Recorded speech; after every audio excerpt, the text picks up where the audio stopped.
Rome, they like to say that fortune is a blind maiden, but I, a Greek from the squalid outskirts of Corinth, know that her eyes are sharp.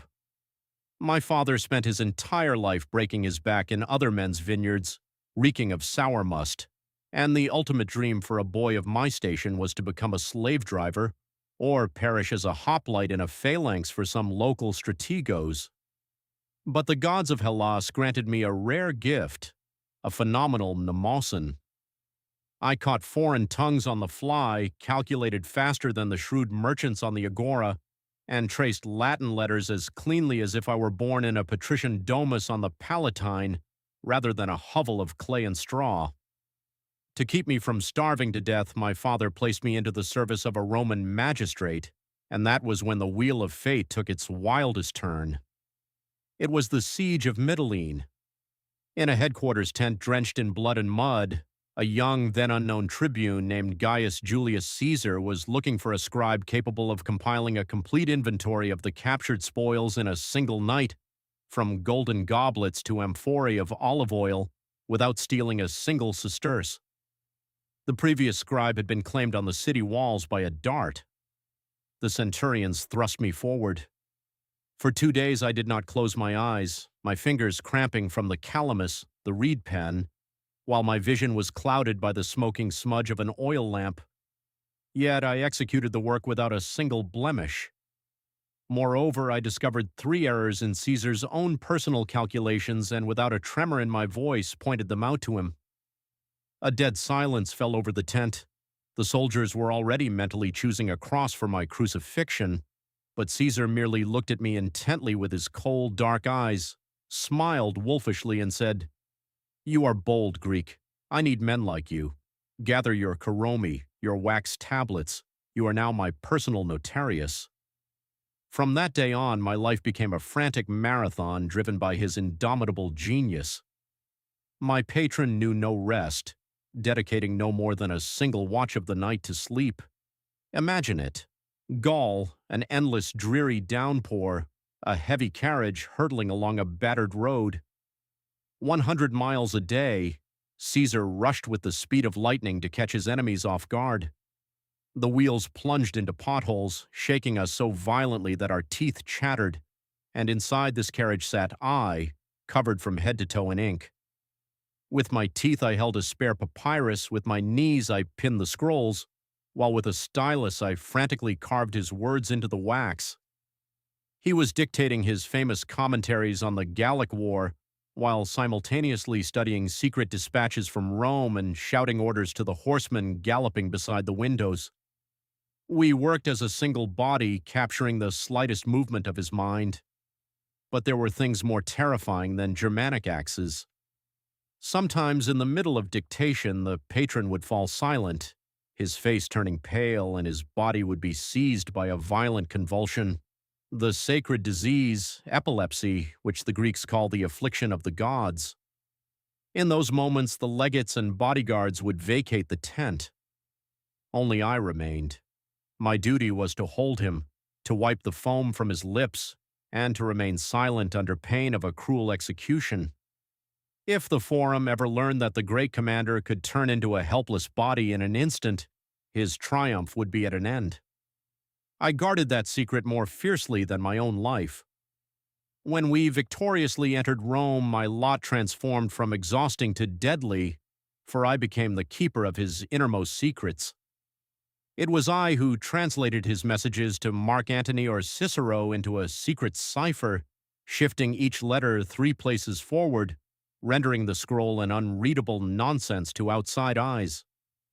I knew which funds were used to bribe the tribunes, which legions were secretly moving toward the borders of Italy, and which senators the patron intended to strip of power, and therein lay my grandeur. I, a leaderless Greek, every morning in the atrium of Caesar saw the noblest patricians of the Republic. Proud quirites whose ancestors had ruled the world for centuries looked into my eyes like submissive hounds, slipping plump purses of golden denarii into the folds of my tunic for a single favor. Listen, friend, place my petition at the very top of his stack. They knew that the dictator read only the first scrolls of the day. A single nod from me could grant a man the governorship of a wealthy province, while a cold word, the patron is busy with reforms, plunged an ancient lineage into an abyss of debt. And therein lay my grandeur. I, a leaderless Greek, every morning in the atrium of Caesar saw the noblest patricians of the Republic. Proud Quirites, whose ancestors had ruled the world for centuries, looked into my eyes like submissive hounds, slipping plump purses of golden denarii into the folds of my tunic for a single favor. Listen, friend, place my petition at the very top of his stack. They knew that the dictator read only the first scrolls of the day. A single nod from me could grant a man the governorship of a wealthy province, while a cold word, the patron is busy with reforms, plunged an ancient lineage into an abyss of debt. But for this triumph I paid with perpetual terror. In the evenings at lavish banquets I occupied a modest place reserved for freedmen and barely touched the wine. I listened. I caught every whisper behind the dining couches. Who looked askance at Caesar? Who was plotting a conspiracy? Every breath turned into a secret dossier on the dictator's desk by nightfall. I felt in my skin how the ring of hatred from the patricians was tightening. They could not forgive Caesar for his regal ambitions, nor me for the fact that some Greek upstart was arbitrating their fates. And doom overtook us. The Ides of March, the 15th day of the month, under a wretched, cloud-choked sky. The patron felt unwell. His spouse implored him to remain in the house, but the conspirators persuaded him to appear at the session. I, as a Greek and a non-citizen, was not permitted into the Curia of Pompey. Only men in senatorial togas had entry there. I remained on the marble steps under a cold wind, holding a basket of scrolls. There lay the blueprints for draining the marshes and the maps for the Parthian campaign. We intended to resume work immediately after the session. I waited for him, peering into the anxious crowd, and suddenly from the depths of the Curia came a terrible, unprecedented roar, the clashing of metal, the crashing of falling chairs, and screams. A moment later, senators poured from the doors in a torrent, their faces as white as a shroud. I saw Marcus Brutus, his hands crimson with blood up to his elbows, a bared dagger clutched in his right hand, and he was frantically shouting, "The tyrant is dead! Rome is free!" In a single second, my entire world, erected by my wit and labor, shattered into dust. The greatest man of the epoch was left lying inside, on the cold floor, at the base of the statue of his old enemy Pompey, pierced by 23 dagger strikes. What did I do? Did I succumb to panic? Did I weep over the body? No.